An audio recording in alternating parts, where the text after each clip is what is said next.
Panginoon, alagaan mo ang aking pamilya.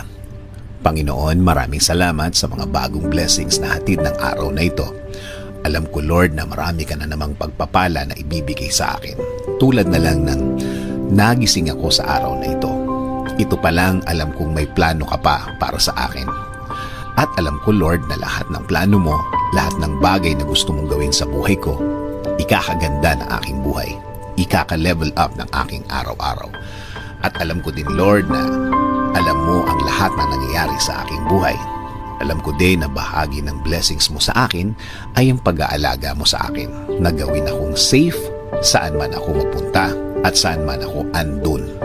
Ginagawa mong safe ang lugar na yon.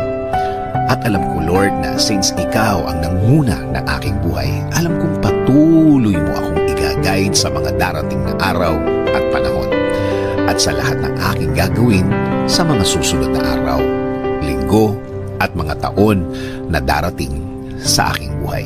Kaya ngayon, Lord, kasama po ng aking dasal na ito na alagaan at protektahan mo din ang aking pamilya, Lord. I-bless mo sila sa lahat ng kanilang gagawin at pupuntahan. Patuloy niyo silang i-guide at gagawing blessed kahit saan man sila mapunta. At alam ko din, Lord, na meron ka ding magandang plano para sa kanilang mga buhay. Alam kong i-guide mo din sila sa araw na ito. At patuloy mo silang babantayan sa lahat ng pagkakataon ng kanilang buhay. Patuloy niyo pong pasukin ang aming mga buhay.